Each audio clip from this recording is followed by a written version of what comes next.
मैं विपिन कुमार, प्रवक्ता रसायन विज्ञान, श्री रामबाल भारती इंटर कॉलेज एटा की कक्षा 12 में आज का टॉपिक है विषय रसायन विज्ञान। इसका टॉपिक है यूनिट 8 है डी और एफ ब्लॉक के तत्व, D and F block elements.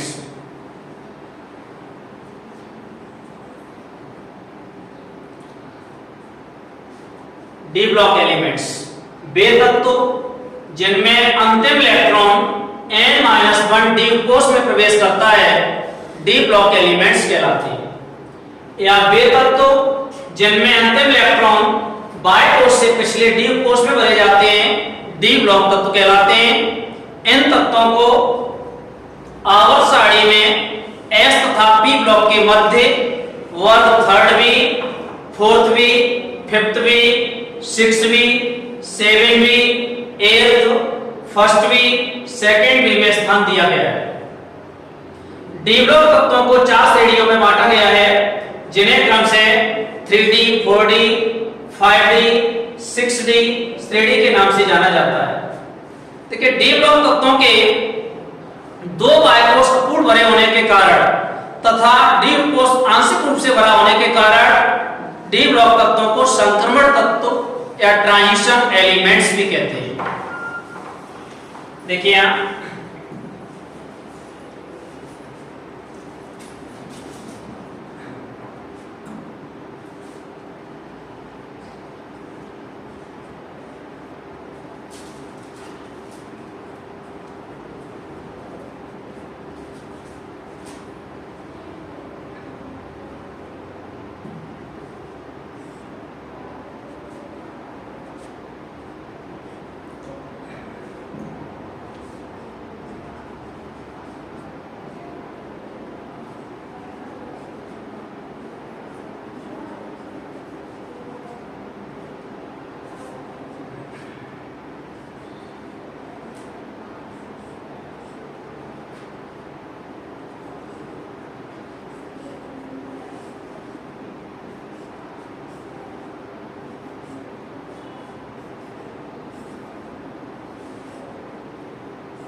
देखिए हम डी ब्लॉक एलिमेंट्स यहां ले रहे हैं।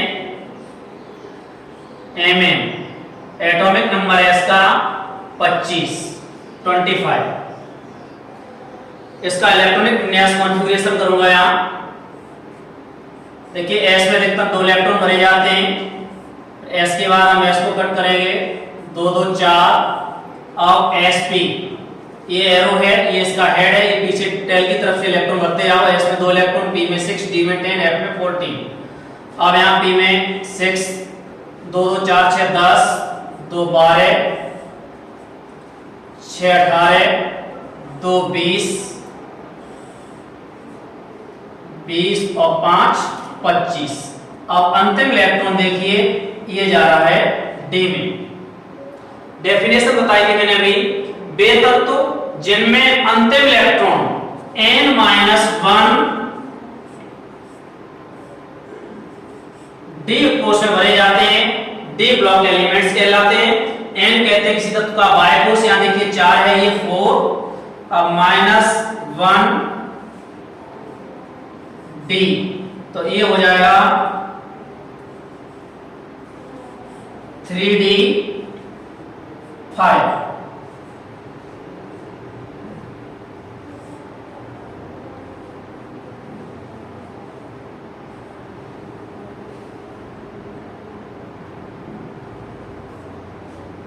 देखिए यहां फिर से एक बार डेफिनेशन सुने। वे तत्व जिनमें अंतिम इलेक्ट्रॉन n-1 डी कोष में भरे जाते हैं, डी ब्लॉक एलिमेंट्स कहलाते हैं। n हो गया इसका, देखिए 4 बाह्य कोष को कहेंगे। अब बाह्य कोष n4 था इसका। अब n-1 डी, 4 -1 डी, 4 में से 1 निकालेंगे तो ये आया 3D 5। अंतिम इलेक्ट्रॉन देखिए 3D 5 में जा रहा है, 25वां इलेक्ट्रॉन। तो वे तत्व जिनमें अंतिम इलेक्ट्रॉन n-1 डी कोष में भरे जाते हैं, डी ब्लॉक एलिमेंट्स कहलाते हैं। या वे तत्व जिनमें अंतिम इलेक्ट्रॉन बाय कोष से पिछले डी कोष में भरा जाता है, डी ब्लॉक एलिमेंट्स कहलाता है। बाय कोष 4 है, बाय कोष से पिछले 3D में जा रहा है अंतिम इलेक्ट्रॉन 25वां इलेक्ट्रॉन, तो इसलिए कहेंगे इसको D block elements. D block तत्वों के दो बाय कोष अपूर्ण होने के कारण डी में अधिकतम इलेक्ट्रॉन 10 होते हैं, 5 इलेक्ट्रॉन है, ये देखिए हो गया अपूर्ण। एक कोष ये अपूर्ण हो गया, एक अगला ये अपूर्ण हो गया, तो ये दो बाय कोष अपूर्ण हो गए। तो दो बाय कोष अपूर्ण होने के कारण इन तत्वों को हम संक्रमण तत्व या ट्रांजिशन तत्व कहते हैं। इन तत्वों में जो डी कोष होता है वो आंशिक रूप से भरा होता है तथा ये तत्व शेष तत्वों के गुणों से कम समानता रखते हैं, इसलिए इनको हम संक्रमण तत्व या ट्रांजिशन तत्व भी कहते हैं। तो वे तत्व जिनमें अंतिम इलेक्ट्रॉन n-1 डी कोष में भरे जाते हैं डी ब्लॉक एलिमेंट्स कहलाते हैं, और वे तत्व जिनमें अंतिम इलेक्ट्रॉन बाय कोष से पिछले डी कोष में भरे जाते हैं डी ब्लॉक एलिमेंट्स कहलाते हैं। इन तत्वों के दो बाय कोष अपूर्ण भरे होने के कारण तथा डी कोष आंशिक रूप से भरे होने के कारण इन तत्वों को संक्रमण तत्व या ट्रांजिशन तत्व भी कहते हैं।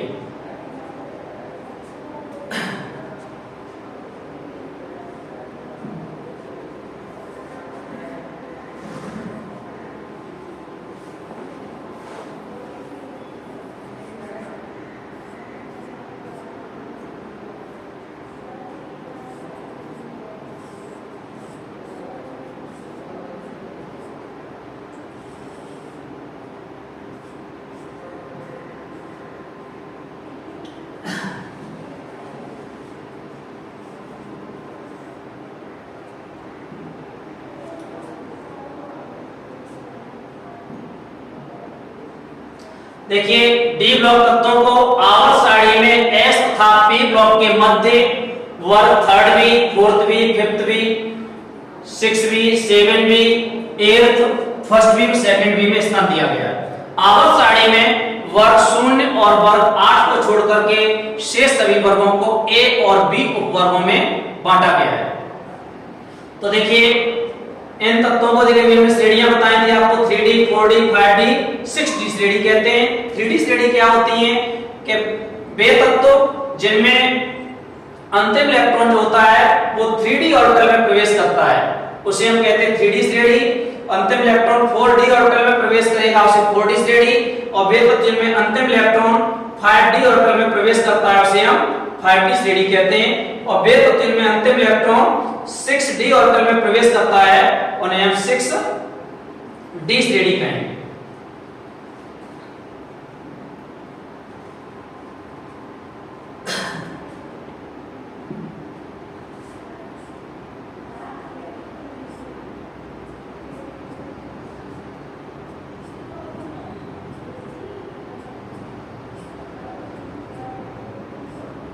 देखिए यहां 3D श्रेणी का बता रहा हूं मैं। अभी ब्लॉक बताए थे हमने आपको,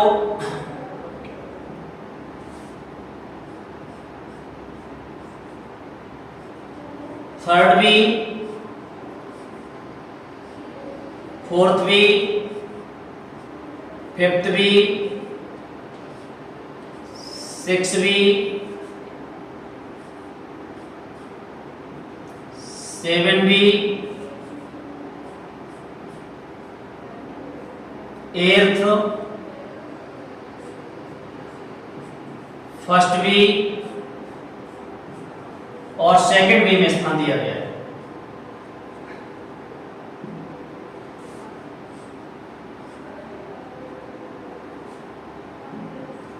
देखिए इसका फॉर्मूला ही बता रहा हूं मैं यहां।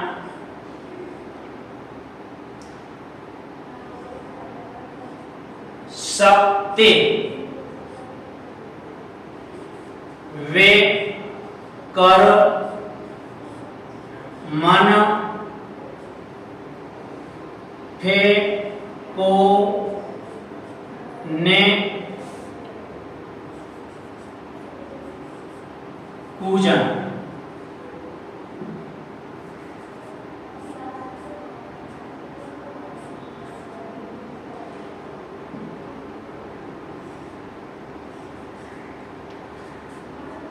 परमाणु क्रमांक इसका 21, 22, 23, 24, 25, 26, 27, 28,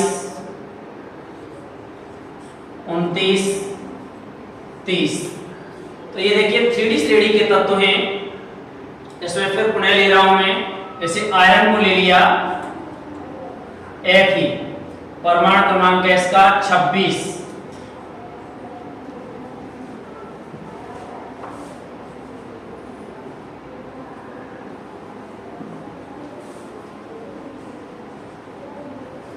अब देखिए अभी हमने सेल और सबसेल बताए थे आपको, फिर से पुनः देखें यहां।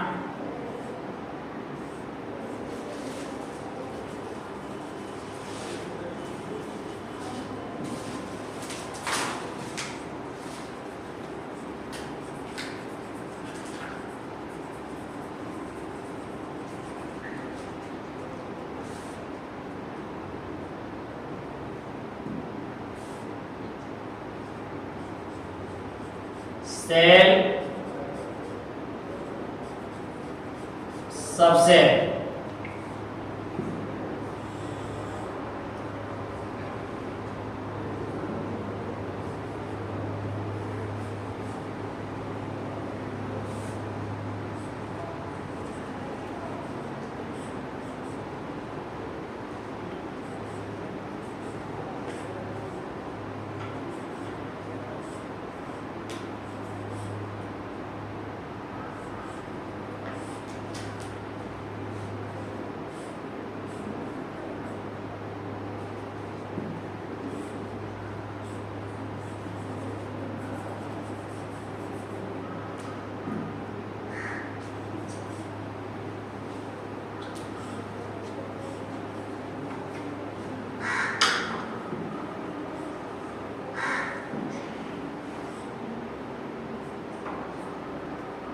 एसपीडीएफ देखिए यहां 26 का कर रहा हूं यहां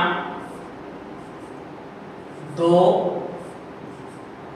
2, 4, 6, 10, 2, 12, 6, 18, 2, 20, 20 और 6, 26। अब 26वां इलेक्ट्रॉन देखिए जा रहा है आपका 3D ऑर्बिटल में। 26वां इलेक्ट्रॉन 3D में जा रहा है, इसलिए इसको कहेंगे 3D श्रेणी के तत्व। वे तत्व जिनमें अंतिम इलेक्ट्रॉन बाह्य कोश से पिछले डी कोश में भरे जाते हैं डी ब्लॉक एलिमेंट्स कहलाते हैं, या वे तत्व जिनमें अंतिम इलेक्ट्रॉन n-1 डी कोश में भरे जाते हैं उन्हें डी ब्लॉक एलिमेंट्स कहते हैं।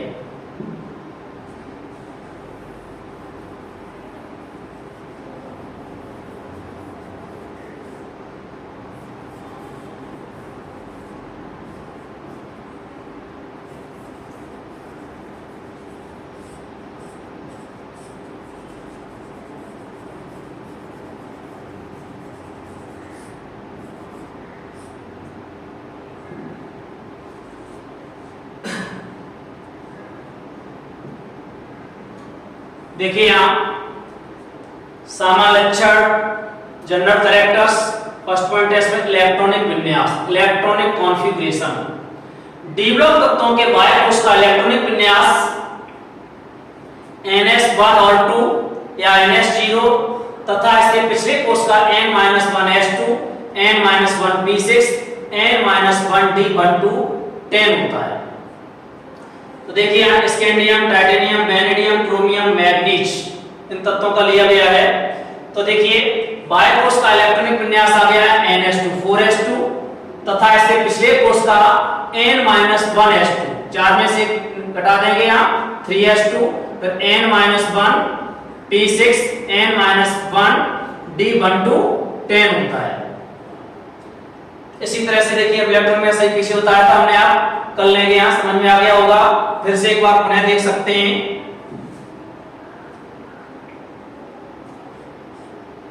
जैसे निकेल ले लिया, निकेल का एटॉमिक नंबर है 28।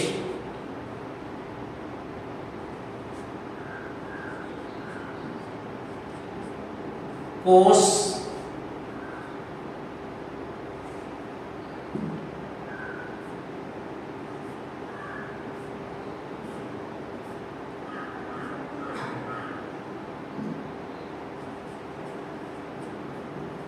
उपकोष। देखिए यहाँ 1 2 3 4 4 कोष ले रहे हैं, एस, एसपी, एसपीडी, एसपीडीएफ, 2 2 4 6 10 2 12 6 18 2 20 20 और 8 28। अंतिम इलेक्ट्रॉन किसमें गया? डी में गया। तो देखिए यहाँ इलेक्ट्रॉन विन्यास इसका हो जाएगा 1s2 2s2, थोड़ा मार्कर प्रॉब्लम दे रहा है चलने में। देखिए 1s2 2s2 2p6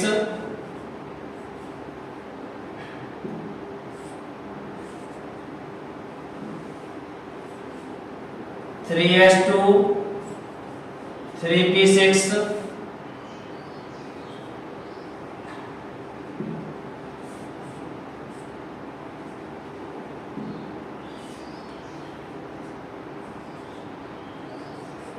3d8 और 4s2। तो देखिए यहाँ 4s2 आ गया, बाय कोष का 4s2 हो गया। अब मैंने बताया था n-1s2, n मींस 4 से घटाएंगे तो ये हो गया 3s2, n-1p6 n-1d12 10 होता है तथा ऐसे पिछले कोष की अक्रिय गैस संरचना होती है।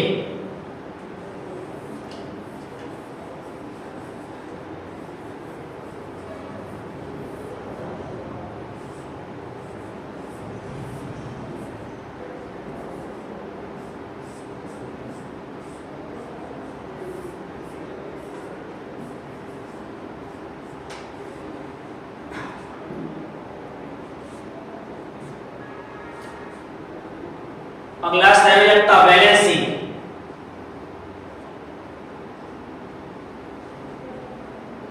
डी ब्लॉक तत्व परिवर्ती संयोजकता प्रदर्शित करते हैं, वेरिएबल वैलेंसी। इसका कारण यह है इन तत्वों के परमाणुओं में से एक या अधिक इलेक्ट्रॉन को निकालने के बाद अवशिष्ट जो कोर होता है वो अस्थायी होता है और उनमें से एक या अधिक इलेक्ट्रॉनों को त्यागने की प्रवृत्ति होती है। जो बाह्य कोश में इलेक्ट्रॉन होते बताया था मैंने ns1 और 2, उन इलेक्ट्रॉनों को त्यागने की प्रवृत्ति होती है। इसलिए ये तत्व परिवर्ती संयोजकता वेरिएबल वैलेंसी प्रदर्शित करते हैं। जैसे आयरन है, फेरस में Fe पे 2+ चार्ज आएंगे, संयोजकता 2 हो जाती है और Fe फेरिक में 3 होती है आयरन की। तो परिवर्ती संयोजकता प्रदर्शित करते हैं। अगला देखिए ऑक्सीकरण अवस्थाएं। ये तत्व परिवर्ती ऑक्सीकरण अवस्था प्रदर्शित करते हैं, ऑक्सीडेशन स्टेट कहते हैं। पहले संयोजकता समझ लें। किसी तत्व या परमाणु द्वारा अक्रिय गैस संरचना प्राप्त करने के लिए इलेक्ट्रॉन ग्रेड किए गए, त्यागे गए या साझा किए गए इलेक्ट्रॉनों की संख्या को उस तत्व या परमाणु की संयोजकता कहते हैं। ऑक्सीकरण संख्या होती है किसी तत्व या परमाणु द्वारा इलेक्ट्रॉन ग्रेड करने या त्यागने पर जो आवेश उत्पन्न होता है उसकी ऑक्सीकरण संख्या कहलाती है। जब धनावेश उत्पन्न होता है तो ऑक्सीकरण संख्या धनात्मक और जब ऋणावेश उत्पन्न होता है तो ऑक्सीकरण संख्या ऋणात्मक होती है। जैसे Fe पे 2+ चार्ज आएंगे तो ऑक्सीकरण संख्या +2 हो गई। फेरस में फेरिक में Fe पे 3+ चार्ज आएंगे तो ऑक्सीकरण संख्या हो गई +3। तो यहाँ देखिए किसी भी संक्रमण तत्व की प्रथम ऑक्सीकरण अवस्था होती है वो ns कक्षक में उपस्थित इलेक्ट्रॉनों की कुल संख्या के बराबर होती है। ns मतलब बाह्य कोश में इलेक्ट्रॉन जो भी होंगे उसके बराबर प्रथम ऑक्सीकरण अवस्था होगी। और किसी भी संक्रमण तत्व की अधिकतम ऑक्सीकरण अवस्था है, द्वितीय ऑक्सीकरण अवस्था है, अधिकतम ऑक्सीकरण अवस्था ns ऑर्बिटल में उपस्थित इलेक्ट्रॉनों की कुल संख्या व n-1d ऑर्बिटल में उपस्थित अयुग्मित इलेक्ट्रॉनों की कुल संख्या के योग के बराबर होती है। तो डी ब्लॉक के तत्व परिवर्ती ऑक्सीकरण अवस्थाएं प्रदर्शित करते हैं। नेक्स्ट देखिए उत्प्रेरक गुण। डी ब्लॉक के तत्व और उनके यौगिक उत्प्रेरक का कार्य करते हैं। उत्प्रेरक मींस होता है वे तत्व या पदार्थ जो किसी रासायनिक अभिक्रिया की दर को या वेग को घटा देते हैं या बढ़ा देते हैं परंतु स्वयं अपरिवर्तित रहते हैं। ऐसे पदार्थ उत्प्रेरक या कैटालिस्ट कहलाते हैं। जैसे N2 और H2 दोनों गैसों को मिलाकर के अमोनिया बनती है। अमोनिया के लिए Fe जो होता है उत्प्रेरक का काम करता है और मोलिब्डेनम होता है वर्धक का काम करेगा। मोलिब्डेनम Fe की शक्ति को बढ़ाएगा। तो यहाँ देखिए डी ब्लॉक के तत्व और उनके यौगिक उत्प्रेरक का कार्य करते हैं और उनकी परिवर्ती संयोजकताओं एवं उनके परमाणुओं की सतह पर मुक्त संयोजकताओं के कारण होता है, जिसके कारण आसानी से अस्थायी माध्यमिक यौगिक बना लेते हैं। जैसे ये बताया था हमने अमोनिया बनाने में Fe उत्प्रेरक का काम करेगा। इसी तरह वेनेडियम है, निकेल है, प्लेटिनम है। प्लेटिनम सल्फर डाइऑक्साइड की क्रिया बाय ऑक्सीजन से कराएंगे तो प्लेटिनम की उपस्थिति में सल्फर ट्राइऑक्साइड बन जाती है। H2O2 से H2O जल बनता है पानी। तो प्लेटिनम उत्प्रेरक का या उत्प्रेरक धनात्मक उत्प्रेरक का काम करता है। अगली नेक्स्ट देखिए चुंबकीय व्यवहार। जिन तत्वों के आयनों और यौगिकों में अयुग्मित अनपेयर्ड इलेक्ट्रॉन होते हैं वो अनचुंबकीय कहलाते हैं और जिन आयनों व तत्वों के परमाणुओं में सभी इलेक्ट्रॉन युग्मित पेयर्ड होते हैं उन्हें प्रतिचुंबकीय कहा जाता है। जैसे Fe पे 3+ charge ferric ion, nickel ion और कॉपर आयन आदि अनचुंबकीय। और यहाँ देखिए Cu पे 1+ चार्ज है, Zn पे 2+ चार्ज है, Ag पे 1+ चार्ज है, ये प्रतिचुंबकीय। क्या होते हैं प्रतिचुंबकीय अनचुंबकीय? मतलब वे पदार्थ जिनमें एक या एक से अधिक अयुग्मित अनपेयर्ड इलेक्ट्रॉन होते हैं उन्हें अनचुंबकीय और जिनमें एक या एक से अधिक जिनमें सभी इलेक्ट्रॉन युग्मित पेयर्ड होते हैं उन्हें प्रतिचुंबकीय कहा जाता है। रंगीन आयनों का बनना। डी ऑर्बिटल में अयुग्मित इलेक्ट्रॉनों की उपस्थिति के कारण ये तत्व रंगीन आयन बनाते हैं। कलर्ड जो अनपेयर्ड इलेक्ट्रॉन होते हैं, अब ये बताएंगे अयुग्मित इलेक्ट्रॉन उन्हें क्या कहते हैं। डी ऑर्बिटलों में अयुग्मित इलेक्ट्रॉनों की उपस्थिति के कारण ये तत्व रंगीन आयन बनाते हैं। जैसे कि कॉपर आयन Cu पे 2+ चार्ज नीला रंग देगा, निकेल आयन हरा देगा, कोबाल्ट आयन गुलाबी रंग देगा और फेरिक आयन पीला देगा, ऑरिक आयन सुनहरा आदि रंग देता है। जिन तत्वों में अयुग्मित इलेक्ट्रॉन नहीं होते वे रंगहीन कलरलेस होते हैं। जैसे Cu+ इसका इलेक्ट्रॉनिक विन्यास करेंगे तो यहाँ D में 0 इलेक्ट्रॉन आएंगे, कोई भी इसमें या D में 10 आएंगे तो मतलब सभी जो ऑर्बिटल्स होंगे उसके कंप्लीट फील्ड हो जाएंगे। इसी तरह जिंक के कंप्लीट फील्ड हो जाएंगे और सिल्वर आयन के भी हो जाएंगे, तो कोई भी इनमें अयुग्मित इलेक्ट्रॉन नहीं होगा। संकर आयनों का बनना। Formation of complex compound. D block तत्व संकर आयन संकर यौगिक बनाते हैं क्योंकि इनके धनायनों में रिक्त N-1 D एवं NS कक्षक होते हैं जो एकाकी इलेक्ट्रॉन को आसानी से ग्रहण कर लेते हैं। जैसे K4FeCN6 पोटेशियम फेरिसाइनाइड, इसमें आयरन जो होगा सेंट्रल मेटल एटम होगा और जो साइनाइड से इसमें लोन पेयर लग जाएगा आयरन की तरफ, तो एक जो एकाकी लोन पेयर इलेक्ट्रॉन है उनको आसानी से ग्रहण कर लेगा। इसलिए ये सभी तत्व संकर आयन व संकर यौगिक बनाते हैं। तो K4FeCN6 है, यहाँ CuNH3 का होल 4SO4 है, टेट्राएमीन कॉपर सल्फेट, AgNH3 का होल 2 Cl है, डाईएमीन सिल्वर क्लोराइड। अब देखिए यहाँ यौगिकों की प्रकृति। नेचर ऑफ कंपाउंड किस नेचर के होते हैं। डी ब्लॉक के तत्व वैद्युत संयोजक, सहसंयोजक, उपसहसंयोजक तीनों प्रकार के यौगिकों का निर्माण करते हैं। वैद्युत संयोजक जो डी ब्लॉक तत्व वैद्युत संयोजक कहते हैं वे पदार्थ तत्व परमाणु या आयन जिनमें इलेक्ट्रॉनों का स्थानांतरण होता है या इनमें धनायन ऋणायन बनाने की प्रवृत्ति होती है उन्हें वैद्युत संयोजी, और जो साया करते हैं उन्हें सहसंयोजी, और इलेक्ट्रॉन की एक पक्षी साझेदारी से जो बंध बनते हैं उन्हें उपसहसंयोजी कहते हैं। तो ये तीनों प्रकार के कंपाउंड बनाएंगे, वैद्युत संयोजी बनाएंगे, सहसंयोजी बनाएंगे और उपसहसंयोजी यौगिक बनाएंगे। तीनों प्रकार के कंपाउंड्स का निर्माण करते हैं। अब देखिए हम यहाँ अनचुंबकीय व्यवहार इसका बता रहा हूं।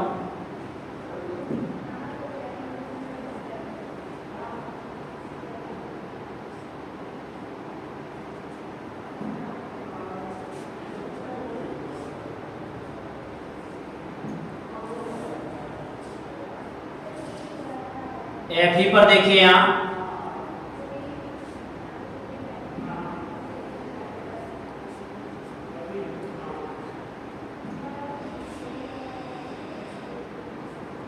जैसे 2+ चार्ज है, परमाणु क्रमांक इसका 26 है, 26 में से 2 निकाल दो बराबर हो गया 24।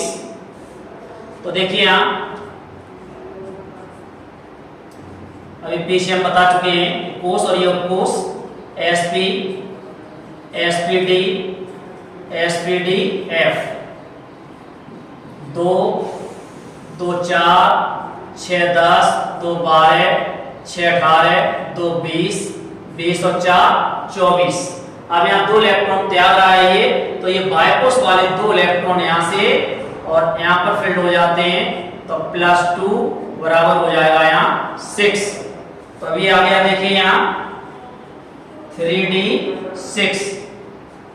अब डी के लिए देखिए हम 5 कक्षक बनाएंगे।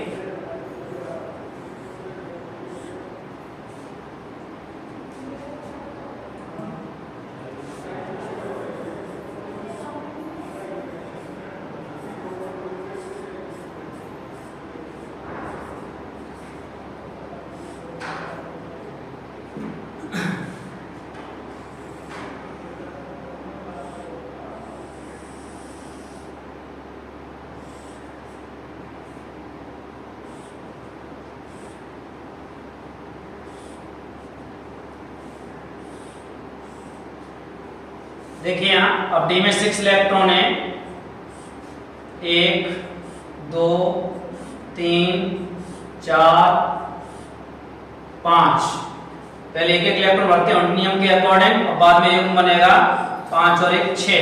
अब अनपेयर्ड इलेक्ट्रॉन जिनका पेयर जोड़ा नहीं बन रहा है ये होगा 1 2 3 4।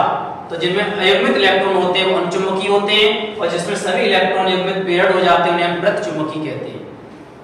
समझ में आ गया होगा आपके। फिर से एक बार पुनः देखिए,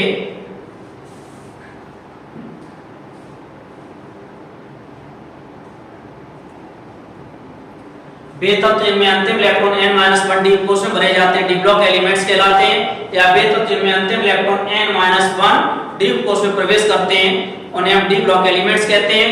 इन तत्वों को आवर्त सारणी में s तथा p ब्लॉक के मध्य वर्ग 3rd v 4th v 5th v 6th v 7th v 8th और 1st v 2nd v में स्थान दिया गया है। इन तत्वों के 2 बाह्य अपूर्णता डी कोष आंशिक रूप से भरा होने के कारण इन तत्वों को संक्रमण तत्व कहते हैं। सामान्य लक्षण इलेक्ट्रॉनिक विन्यास इन तत्वों के बाह्य कोष का इलेक्ट्रॉन ns1 या ns2 या n-1 इससे पिछले कोष का n-1 s2 n-1 p6 n-1 d12 10 होता है। इससे पिछले कोष की अवधि गैस रचना होती है। अगला देखिए संयोजकता, ये तत्व परिवर्ती संयोजकता प्रदर्शित करते हैं तथा परिवर्ती ऑक्सीकरण अवस्थाएं प्रदर्शित करते हैं। डी ब्लॉक तत्वों में उत्प्रेरक गुण होते हैं। डी ब्लॉक तत्व अयुग्मित इलेक्ट्रॉनों की उपस्थिति के कारण रंगीन आयन और रंगीन यौगिक बनाते हैं, और डी ब्लॉक तत्व में संकर आयन और संकर यौगिक बनाने की प्रवृत्ति होती है, और इनके बाह्य कोष में 1 या 2 इलेक्ट्रॉन होते हैं को आसानी से त्याग करके धनायन बना लेते हैं। इसलिए सभी डी ब्लॉक तत्व जो होते हैं वो धातु मेटल्स होते हैं, और यौगिकों की प्रकृति डी ब्लॉक तत्व होते हैं वो वैद्युतसंयोजी, सहसंयोजी, उपसहसंयोजी तीनों प्रकार के यौगिक बनाते हैं। समझ में आ गया होगा आपके। संयोजकता अभी बताई दी थी हमने। अगला पॉइंट देखिए उत्प्रेरक गुण। डी ब्लॉक तत्वों में उत्प्रेरक का गुण होता है। उत्प्रेरक मींस कैटालिस्ट वे पदार्थ तत्व परमाणु आयन जिनमें मतलब वे पदार्थ जो किसी रासायनिक अभिक्रिया की गति में परिवर्तन कर देते हैं परंतु स्वयं अपरिवर्तित रहते हैं, ऐसे पदार्थों को उत्प्रेरक कहते हैं तथा घटना उत्प्रेरक कहलाती है। तो यहाँ देखिए डी ब्लॉक तत्व और उनके यौगिक उत्प्रेरक का कार्य करते हैं, और उनकी परिवर्ती संयोजकता है उनके परमाणुओं की सतह पर मुक्त संयोजकता फ्री वैलेंसी के कारण होता है, जिसके कारण आसानी से अस्थायी माध्यमिक यौगिक बना लेते हैं जैसे आयरन, वेनेडियम, निकेल, प्लैटिनम आदि। चुंबकीय व्यवहार बताई दिया इसका। जिनमें अयुग्मित इलेक्ट्रॉन होंगे वो अनुचुंबकीय, और इनमें युग्मित इलेक्ट्रॉन पेयर्ड होते हैं प्रतिचुंबकीय कहलाते हैं। ये Fe आयन, फेरिक आयन है, निकेल आयन है, कॉपर आयन है, इनमें सभी में एक से अधिक अयुग्मित इलेक्ट्रॉन होते हैं, इसलिए इनको हम अनुचुंबकीय कहते हैं। संकर आयन संकर यौगिक बनाते हैं। वैद्युतसंयोजी, सहसंयोजी, उपसहसंयोजी तीनों प्रकार के यौगिक बनाते हैं। समझ में आ गया होगा आपके। इसको अच्छे से तैयार कर लीजिए। आज की क्लास में बस इतना ही। Thank you very much.